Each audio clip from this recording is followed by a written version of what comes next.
Alright guys, welcome to another episode. Tonight is finally the night that we are taking the engine out of the truck. We already took the engine out of the other truck, the donor truck. Spent a bunch of nights getting that prepared and swapping parts over and getting that engine basically ready to go. But the Ford, I've been waiting to the very last minute so we could keep driving it in and out, working on everything else. It's finally the time where we got to pull the cab off and pull the engine out. It's going to be a bit of a tedious process, but we're back in the same spot where we pulled the Dodge apart. As far as I understand, I've watched a few other videos of people taking these apart. We're going to be taking out the radiator, AC, headlights, intercooler, all this front stuff, this upper radiator core support.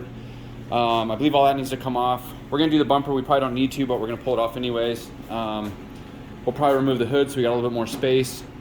And then just cab bolts from that point, wiring harnesses, drain fluids, basic stuff like that. Then the brake master cylinder, brake booster, whatever you want to call it, that has to be separated. And then the steering shaft and the parking brake cables. If I'm not mistaken, that should be about it. That's about all the main stuff that we have to do. It's not that much work, but it is, so we'll see how it goes. But I'm finally ready to get to the point where we can pull this out, pull the engine out, and then start fitting up the Cummins. That way we can get the measurement for the drive shaft, get that sent off to start working on, and then basically just move forward. This is kind of that last point that's stopping us from progressing, like, to getting the other engine running. So this is a big step, and now it's time for the time lapse.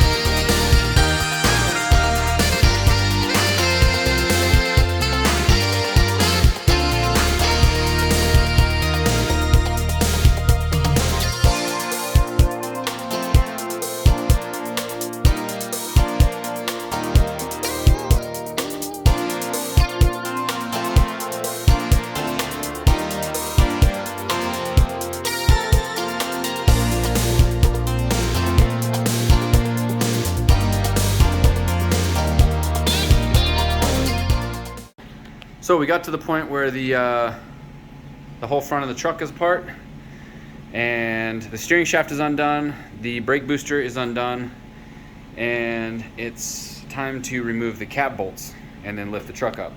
Well, we went to try and remove the cab bolts, and just like Taylor showed in his video, these were definitely rusty, and the captive nut broke off and started spinning in there.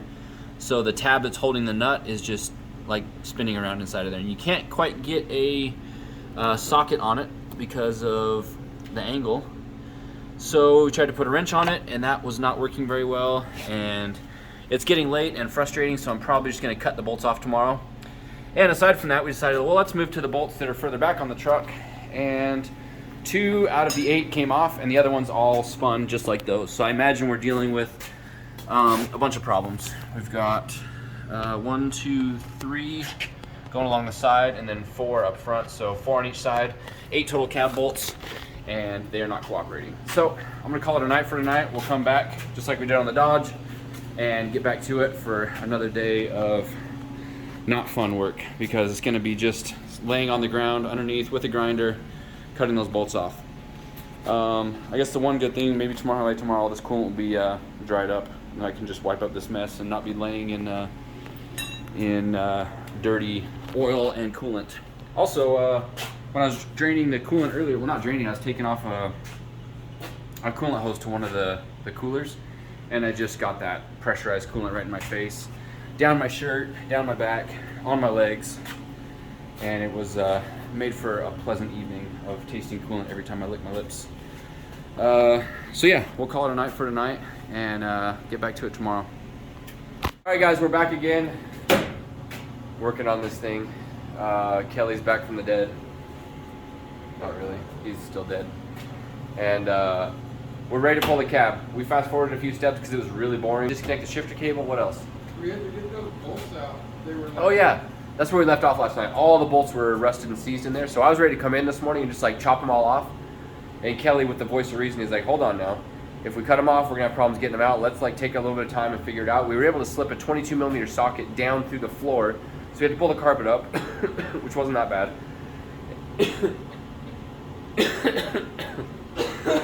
Watch a video of two guys coughing for like an hour. And we were able to get all the rest of them out. It was kind of a challenge, but we got them all out. So now is the moment of truth. We're ready to pull the cab off. Cut to another time lapse.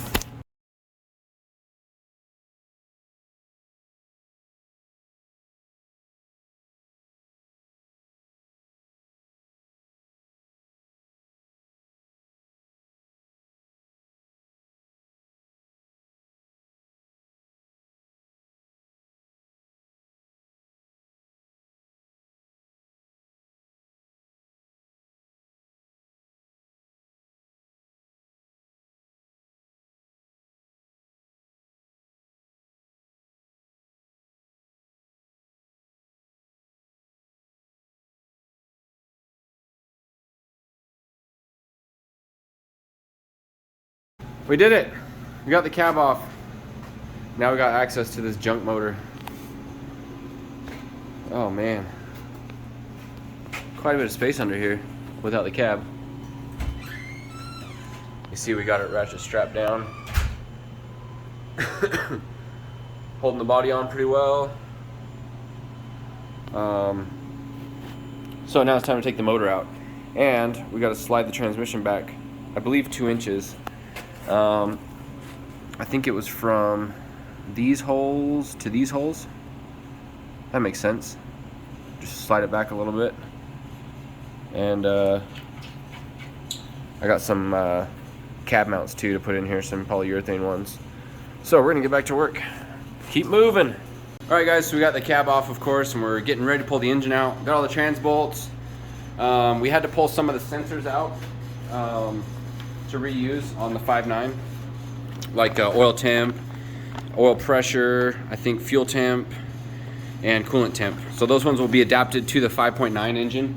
That way the factory ECU, dashboard, cluster, all that stuff can still read what it wants to see just on the different engine. So we're all strapped up to the engine crane and we're ready to start pulling it out. So I think it'll be uneventful, but in case it's not, let's do a time lapse.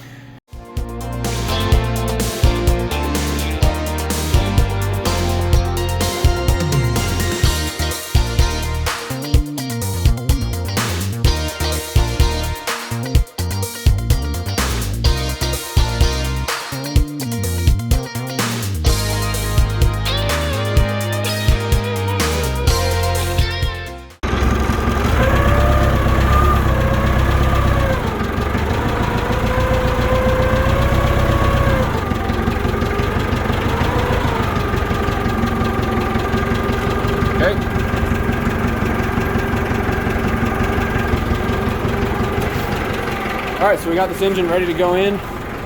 The mounts are already in place. We have to put the transmission adapter on the back, so that'll take a few minutes and then we'll be able to slide it in there. Made it up to that transmission and we should be good to go. It's a big moment. All right, we finally got to the fun part. We're installing all the fancy shiny bits. This is the torque converter. No, what's it called? Flex plate. This is the flex plate. You can see we've already had it installed once. Had to take it back off because as I was reading instructions, they said make sure it fits on your torque converter before you bolt it up. So we're about to bolt it back up. But we've got a bunch of fancy shiny parts on here also. This is the transmission adapter conversion plate. This is one of the more expensive parts of the kit. It does use the Ford 6.4 starter, so that bolted right up, no problems. And we're about to find out once the flex plate is bolted on if everything else will line up and bolt up to the transmission. Now, another thing we're gonna do is we're moving the transmission back 2 inches, which is, if you see these 3 holes here, there's another set of holes right there. So basically we'll slide it back into those holes. Those 3 will line up. The transmission will effectively be about 2 inches further back. And to do so, we decided to bolt the engine to the transmission. That way the front of the transmission is supported by the forklift. Then we can slide the jack just to the back, slide everything in place, make sure it fits up, drop the engine in the engine mounts, and everything should work out. That's how it's supposed to go. Let's see what actually happens.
right, it's the end of the night, and we got the engine and transmission in place. Looks great in this truck. It fits really well. The diesel conversion specialist kit just like has every nut and bolt you need. Everything just lines up. I've been really impressed so far with how well everything is working. In fact, I don't know what's different about this block, but they were saying to cut the block, but we ended up finding out that you could get away without cutting the block on this particular model.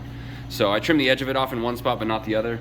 So that transmission adapter plate fits really, really well. Transmission bolted up just fine once we got it like all lined up. The dowels that go from the aluminum adapter into the transmission lined up, everything was just seamless so far.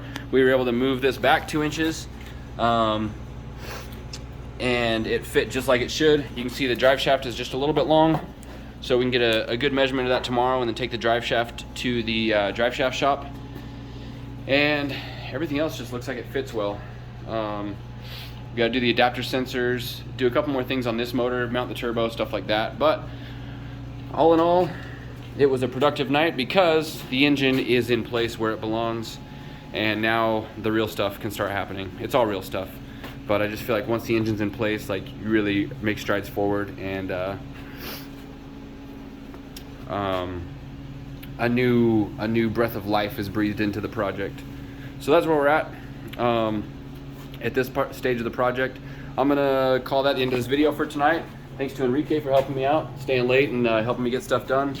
And obviously there's still a lot more to do on this and the other projects that I got going on, but one by one we'll start knocking these things out, and this is like a really, really, really big step forward in this project. So I'm sure you guys understand that when you get to the point where, you know, if you're doing an engine swap, once the engine's in place and the transmission's bolted up, and it's like, all right, that's like, it's like the peak of the hill. Right now it's all the easy stuff, but the easy stuff takes time. So thanks for watching, guys. Stay tuned for the next one. Don't forget to like, subscribe, and we'll see you then.